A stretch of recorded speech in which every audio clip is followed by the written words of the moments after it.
The Informs Ethics Guidelines were meant to raise awareness of ethics issues for data scientists, operations researchers, and analytics professionals. It's often very easy to get caught up in the elegance of the algorithms or in our analysis and lose sight of the human aspect.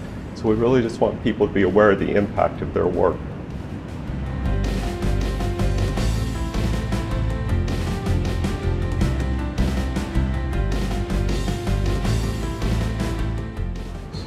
Well, it really started with I was serving on the Informed Subdivision Council, and there was an issue that came up, and we started looking at how this could be handled by Informs, and we realized that there was not a set of ethical guidelines or a code of ethics for Informs. There were guidelines for publications in journals, there were guidelines for the CAP program, but not an overall set of guidelines. So we took a look into that and decided to develop it.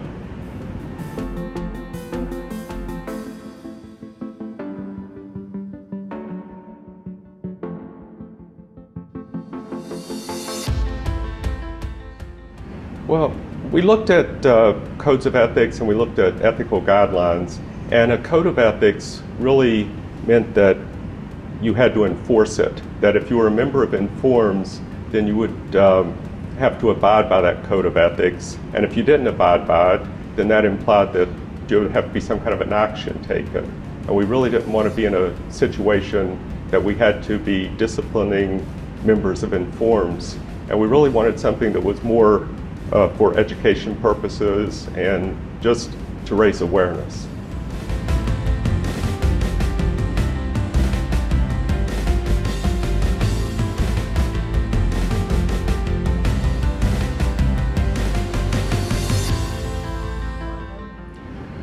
When we developed the ethics guidelines, we looked at a lot of literature. One of the things we looked at was an article written about 10 years ago by Saul Gass that talked about a code of ethics for operations researchers and asked if one was needed.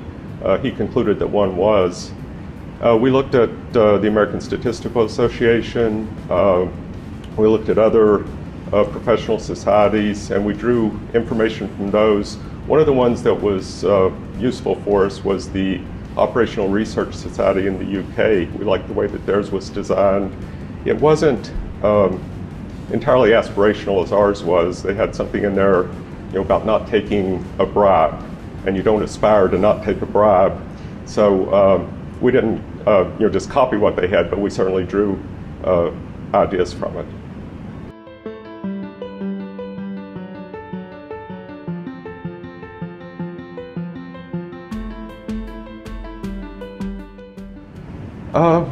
When we first did the guidelines, you'll notice in the guidelines that they're grouped into three categories. So we have guidelines for your responsibility to society, guidelines for your responsibility to the organization where you work, and guidelines for the profession. The first draft of the guidelines, we didn't have those categories, but then as we started reading them and thinking about them, it made sense that they had to be, the guideline had to be referenced to something.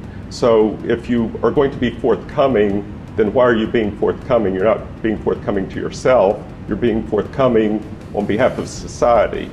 So it made sense to use those three groupings, and the guidelines seem to fit nicely within those.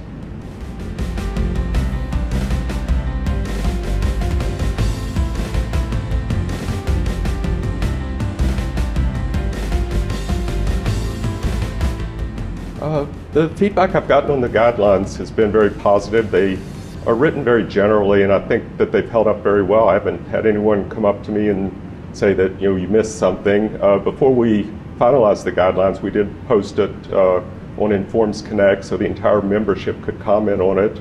We got some good comments, and we incorporated those into the version that's out there now. So there's nothing really that I would change. The one thing I would do is that we created a group on Informs Connect for ethics. And the idea there is that people could submit questions, we could post material on ethics, and we haven't put as much resources and energy into that as I would like to. So that's an area that I would like to develop in the near future.